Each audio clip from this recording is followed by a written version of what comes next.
The CV is rattling the global economy, and the stock market became so volatile that the New York Stock Exchange halted trading for 15 minutes after a 7% plunge, and the S&P 500 triggered a circuit breaker. See, after the stock market crash on Black Monday in 1987, if the S&P 500 drops to the three threshold levels of 7%, 13%, or 20% of the closing price of the previous day in a single trading day, the stock exchange suspends trading activity temporarily, and this hasn't happened since 1997. And this was put in place to reduce market volatility and massive panic sell-offs, giving traders time to rethink their transactions because here's the deal. We are emotional beings, and sometimes our emotions take over our logical reasoning in the heat of the moment. I'll give you an example. You get into an argument with a friend and you become so furious that you just blurt out the first thing that comes to mind. This crossed the line. Absolutely uncalled for. You cool off a few minutes later and you reflect on what you just said and you're like, why did I say that? Well, it's the same thing with these casual traders, probably an oxymoron, and investors when they see their positions down 10% in a single trading day. Their fear of losing tells them to cut their losses and sell. They end up buying high and selling low. But brokerages like Fidelity and Vanguard have anticipated this and have preempted their customers from fierce selling. They're telling them to think long term. And I actually received an email from Fidelity telling me this, but I didn't read it because I already know what to do. Just buy and hold. More than 7 in 10 households who use Vanguard have moved more money from fixed income into equities instead of the other way around, and only 1% of their clients have made any trading moves. The rest of them are just doing absolutely nothing, and that's what you're supposed to do, absolutely nothing. Now there's a certain name for such experienced people who have focus, commitment, and sheer fucking will, and I think you can call them two names interchangeably. I believe it's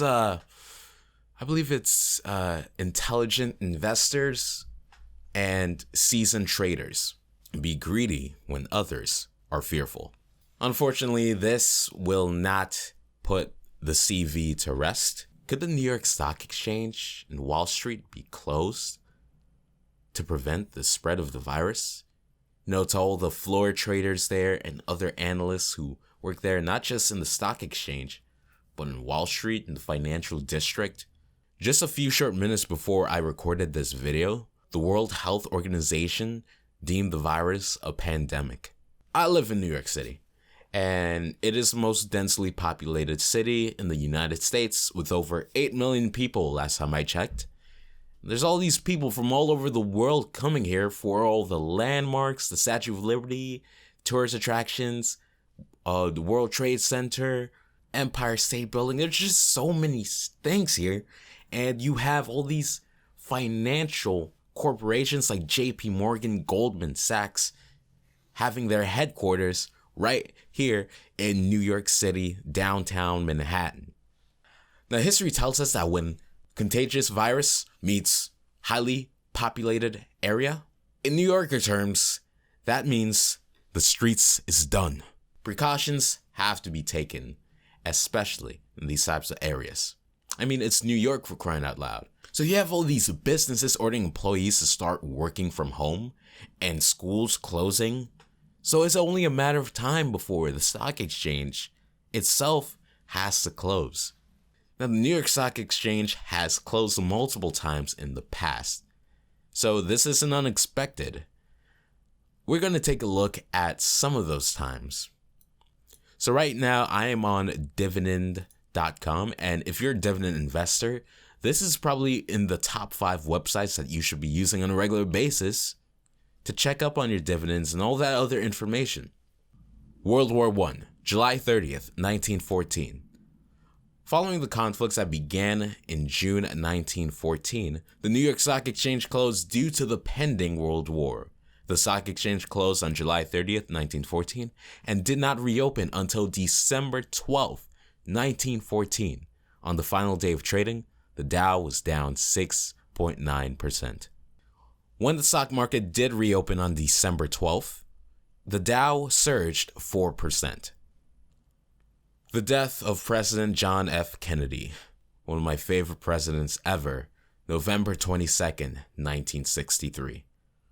On November 22nd, President John F. Kennedy was shot by Lee Harvey Oswald in Dallas, Texas. After the shooting, the Dow fell 2.9%, but the New York Stock Exchange was closed shortly after at 2:07 p.m.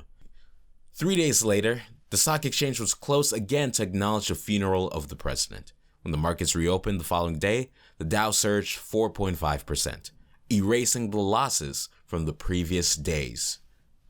Apollo 11 lands on the moon. In 1969, on July 20th, the Apollo 2 was the first spacecraft to put humans on the moon. In the mission, Neil Armstrong and Buzz Aldrin became the first to ever walk on the moon. In honor of this event, President Nixon decided to give the entire country a day off on July 22nd, 1969, closing the New York Stock Exchange. When the markets reopened on the following day, the Dow dipped 1.94%. The September 11th attacks. September 11, 2001. By 9:03 a.m. on September 11th, 2001, two planes had already crashed into the Twin Towers before the 9:30 a.m. opening bell. As a result of the terrorist attack, the markets never opened that day. The markets did not reopen until September 17th at 9:33 a.m., 2 minutes late to observe a 2-minute moment of silence. On the day of the market reopen, the Dow sank 7.1%. This event was the final push in the early 2000s recession. Lastly, we have Hurricane Sandy, October 29th through 30th.